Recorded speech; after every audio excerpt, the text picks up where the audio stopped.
क्या आपने कभी रुककर सोचा है, क्या आपके आसपास की थ्योरियां सच में रियल है या ये कुछ और ही हो सकता है? ये बहुत पुराना सवाल है। बहुत से लोगों ने इसके बारे में सोचा है। यह हमें लाइफ के बारे में सोचने पर मजबूर करता है। क्या रियल है, क्या नहीं? ये एक गहरी और इंपॉर्टेंट पहेली है। हम देखने के लिए अपने सेंसेस का इस्तेमाल करते हैं। हम उन्हें सुनने और छूने के लिए इस्तेमाल करते हैं। हमारे सेंसेस हमें थ्योरियां के बारे में बताते हैं। वो हमें अपने आसपास को समझने में हेल्प करते हैं। लेकिन क्या हमारे सेंसेस हमेशा सही होते हैं? क्या वो कभी कभी हमें धोखा दे सकते हैं? जैसे सपनों के बारे में सोचो। सपने बहुत रियल लग सकते हैं, लेकिन वो जागती हुई थ्योरियां नहीं है। तो हमारा दिमाग रियलिटीज बना सकता है। इससे हम सवाल करते हैं कि सच में बाहर क्या है और क्या अंतर से पैथिया हो सकता है। यह आइडिया कि हमारी रियलिटी अकेली नहीं है बहुत फैसिनेटिंग है। यह हमारी बेसिक सोच को चैलेंज करता है। द मैट्रिक्स मूवी बहुत पॉपुलर हुई थी। यह साल 1999 में आई थी। फिल्म ने एक चौंकाने वाला आइडिया दिखाया। उसने बताया कि हमारी थ्योरियां रियल नहीं है, बल्कि ये एक कंप्यूटर प्रोग्राम है। इस प्रोग्राम को मैट्रिक्स कहते हैं। इंसान इस प्रोग्राम के अंदर रहते हैं। उन्हें नहीं पता कि ये एक सिमुलेशन है। वो मानते हैं कि उनकी लाइफ नॉर्मल है। इस आइडिया ने बहुत से व्यूअर्स को चौंका दिया। मूवी में इंटेलिजेंट मशीन्स ने मैट्रिक्स बनाया था। उन्होंने ये इंसानों को कंट्रोल करने के लिए किया था।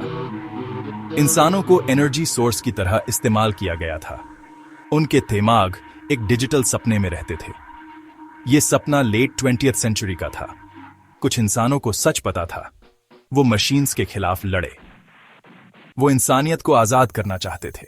फिल्म में अमेजिंग स्पेशल इफेक्ट्स इस्तेमाल हुए थे। इसने आइडिया को बहुत असली जैसा बना दिया। द मैट्रिक्स ने सिमुलेशन के आइडियाज को बहुत से लोगों तक पहुंचाया। मूवी से पहले यह ज्यादातर साइंटिस्ट के लिए था और फिलोसोफर्स के डिस्कस करने के लिए। फिल्म ने इसे एक आम टॉपिक बना दिया। सिमुलेशन हाइपोथेसिस एक सीरियस प्रपोजल है। यह बताता है कि हमारा यूनिवर्स एक सिमुलेशन है। इसका मतलब है कि जो कुछ भी हम जानते हैं वो आर्टिफिशियल हो सकता है। हमारी थ्योरियां शायद एक बहुत बड़ा कंप्यूटर प्रोग्राम हो, जिसे किसी ज्यादा एडवांस्ड सिविलाइजेशन ने बनाया हो। उनके पास बहुत ज्यादा कंप्यूटिंग पावर होगी, पूरे कॉस्मोस को सिमुलेट करने के लिए काफी। उसमें रहने वाले सभी लोगों के साथ। ये दिमाग घुमाने वाला कॉन्सेप्ट है। ये यूनिवर्स में हमारी जगह को चैलेंज करता है। इस आइडिया को थिंकर्स ने एक्सप्लोर किया है। कुछ फिलोसोफर्स और साइंटिस्ट्स इसे सीरियसली लेते हैं। मेरे अपने काम ने भी इस पॉसिबिलिटी को एक्सप्लोर किया है। मैंने आर्ग्यू किया है कि 3 में से एक बात सच हो सकती है। या तो हमारी जैसी सिविलाइजेशंस खत्म हो जाती हैं, या फिर वो सिमुलेशंस बनाने में इंटरेस्ट खो देती हैं, या हम पक्का किसी सिमुलेशन में जी रहे हैं। इसे ट्राइलेमा के नाम से जाना जाता है। ये सिमुलेशन के लिए हाई चांस बताता है। अगर एडवांस्ड सिविलाइजेशंस मौजूद हैं और सिमुलेट करती हैं। अगर ये हाइपोथेसिस सच है तो इसका क्या मतलब है? इसका मतलब है कि हमारी रियलिटी बनाई गई है। फिजिक्स के लॉज शायद प्रोग्राम के रूल्स हों। हमारी कॉन्शियसनेस भी सिमुलेटेड हो सकती है। डॉक्टर मेल्विन वॉब्सन एक फिजिसिस्ट हैं। उन्होंने एक नया आइडिया दिया है। इसे थ्योरी ऑफ इंफोडायनामिक्स कहते हैं। ये थ्योरी इंफॉर्मेशन को देखती है। ये बताती है कि इंफॉर्मेशन की फिजिकल प्रॉपर्टीज होती हैं। खास तौर पर इंफॉर्मेशन का मास हो सकता है और ये मैटर का एक स्टेट हो सकता है, जैसे सॉलिड, लिक्विड, गैस या प्लाज्मा। ये एक बिल्कुल नया पर्सपेक्टिव है। ये इंफॉर्मेशन को सीधे फिजिक्स से जोड़ता है। डॉक्टर वॉब्सन का काम पहले के आइडियाज पर बना है। कुछ साइंटिस्ट सोचते थे कि इंफॉर्मेशन फंडामेंटल है। वो एक mass energy information equivalence principle बताते हैं। इसका मतलब है इंफॉर्मेशन को कन्वर्ट किया जा सकता है। ये मैस या एनर्जी में कन्वर्ट हो सकती है और मैस या एनर्जी इंफॉर्मेशन में कन्वर्ट हो सकती है। वो एक बिट ऑफ इंफॉर्मेशन के मैस का भी अंदाजा लगाते हैं। ये बहुत कम मैस होता है, लेकिन फ्यूचर में इसे डिटेक्ट किया जा सकता है। उनकी थ्योरी में टेस्टेबल प्रेडिक्शंस हैं। ये सिमुलेशन थ्योरी से कैसे रिलेट करता है? अगर इंफॉर्मेशन रियलिटी का एक की हिस्सा है तो इंफॉर्मेशन से बना यूनिवर्स पॉसिबल लगता है। एक सिमुलेटेड यूनिवर्स कोड से बना होगा। कोड इंफॉर्मेशन है, प्योर और सिंपल। डॉक्टर वॉब्सन कहते हैं कि यूनिवर्स सिंप्लिसिटी पसंद करता है। वो अपना इंफॉर्मेशन कंटेंट कम करने की कोशिश करता है। ये कंप्यूटर्स में डेटा कंप्रेशन जैसा है। एक सिमुलेटेड यूनिवर्स में ऐसे फीचर्स हो सकते हैं। फीचर्स जो उसकी इंफॉर्मेशन को ऑप्टिमाइज करें, उनकी रिसर्च एंट्रोपी को भी देखती है। सेक्शन 5, असरथियर आवाजें, इलॉन मस्क और दूसरे एक्सपर्ट्स की राय। इलॉन मस्क एक जाने माने एंटरप्रेन्योर हैं। वो टेस्ला और स्पेसएक्स के लिए फेमस हैं। उन्होंने सिमुलेशन थ्योरी के बारे में भी बात की है। मस्क मानते हैं कि हम सिम्युलेटेड हैं, इसका हाई चांस है। वो कहते हैं कि बेस रियलिटी में होने के ऑड्स बिलियंस टू 1 हैं। उनकी रीजनिंग प्रोग्रेस पर बेस्ड है। वीडियो गेम्स को देखो, वो कहते हैं 40 साल पहले हमारे पास पोंग था, अब हमारे पास फोटो रियलिस्टिक 3 डायमेंशनल गेम्स हैं। अगर हम इसी रेट से इंप्रूव करते रहे तो गेम्स जल्द ही रियलिटी से इंडिस्टिंग्विशेबल हो जाएंगे। अगर हम ऐसे सिमुलेशंस बना सकते हैं और अगर सिविलाइजेशंस काफी लंबे समय तक चलती हैं तो वो शायद बहुत सारे सिमुलेशंस बनाएंगी। शायद अपने एंसेस्टर्स के सिमुलेशंस या रिसर्च या आर्ट के लिए सिमुलेशंस। अगर बहुत सारे सिमुलेशंस मौजूद हैं तो स्टैटिस्टिकली हम ओरिजिनल रियलिटी के बजाय किसी सिमुलेशन के अंतर होने की ज्यादा प्रोबेबिलिटी है। सेक्शन 6, गोलियों का चॉइस, लाल और नीली गोली का सिंबलिज्म। द मैट्रिक्स में एक फेमस सीन है। मेन कैरेक्टर नियो को एक चॉइस दिया जाता है। वो थियो गोलियों में से एक ले सकता है, एक रेड पिल या एक ब्लू पिल। मॉर्फियस जो गाइड है, ये चॉइस थीटा है। ये चॉइस बहुत सिंबॉलिक है। ये एक फंडामेंटल डिसीजन को दिखाता है, सच और परसेप्शन के बारे में।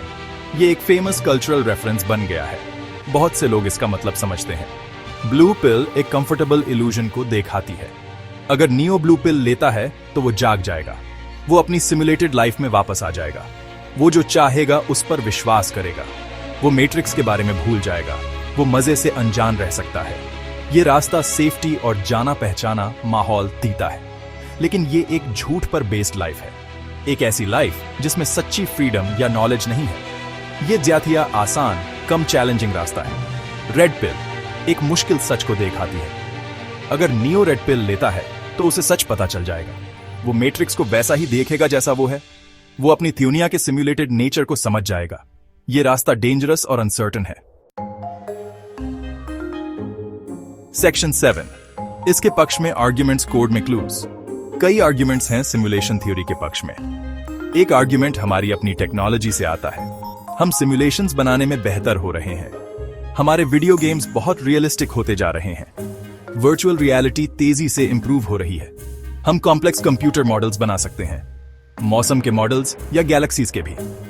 अगर हम अपनी करंट टेक से ये कर सकते हैं तो सोचो फ्यूचर की सिविलाइजेशन क्या कर सकती है। एक ऐसी सिविलाइजेशन जो लाखों साल आगे हो। ऐसी एडवांस्ड सिविलाइजेशन शायद सिमुलेशंस बनाए। वो अपने पास्ट को सिमुलेट कर सकते हैं। इसे एंसेस्टर सिमुलेशन कहते हैं। वो शायद अपनी हिस्ट्री स्टडी करना चाहें, या शायद वो साइंस के लिए सिमुलेशंस चलाते हो, या हमारे गेम्स की तरह एंटरटेनमेंट के लिए भी। अगर ये सिमुलेशंस बनाना पॉसिबल है और अगर सिविलाइजेशंस बहुत सारे बनाती हैं तो सिमुलेटेड रियलिटीज की संख्या बहुत ज्यादा हो सकती है, बेस रियलिटीज की संख्या से कहीं ज्यादा। एक और पॉइंट है यूनिवर्स का फाइन ट्यूनिंग। हमारे यूनिवर्स के फिजिकल कांस्टेंट्स वनडम प्रिसाइज लगते हैं, जैसे ग्रेविटी की स्ट्रेंथ या इलेक्ट्रॉन का चार्ज। अगर ये वैल्यूज थोड़े भी अलग होते तो लाइफ जैसी हम जानते हैं शायद होती ही नहीं। सेक्शन 8, इसके खिलाफ आर्ग्यूमेंट्स, अंतियाजों की सीमाएं। इंटरेस्टिंग आर्ग्यूमेंट्स के बावजूद इसके खिलाफ मजबूत काउंटर आर्ग्यूमेंट्स भी हैं। सबसे बड़ी प्रॉब्लम है डायरेक्ट एविडेंस की कमी। हमारे पास कोई क्लियर टेस्टेबल प्रूफ नहीं है। हम किसी कोड के टुकड़े की तरफ इशारा नहीं कर सकते या सिमुलेटर से कोई मैसेज। साइंस को ऐसा एविडेंस चाहिए जिसे चेक किया जा सके। सिमुलेशन हाइपोथेसिस को टेस्ट करना मुश्किल है। हम एक्सपेरिमेंट कैसे डिजाइन कर सकते हैं? एक ऐसा एक्सपेरिमेंट जो ये प्रूव करे कि हम सिमुलेशन में हैं या ये प्रूव करे कि हम नहीं हैं। इससे फॉल्सिफाइबिलिटी की प्रॉब्लम आती है। एक अच्छी साइंटिफिक थ्योरी फॉल्सिफाइबल होनी चाहिए। इसका मतलब है कि उसे गलत साबित करने का कोई तरीका होना चाहिए। अगर कोई थ्योरी सब कुछ एक्सप्लेन करती है तो वो कुछ भी एक्सप्लेन नहीं करती। सिमुलेशन हाइपोथेसिस बहुत फ्लेक्सिबल है। कोई भी अजीब घटना एक ग्लिच हो सकती है, कोई भी रेगुलरिटी कोड का हिस्सा हो सकती है।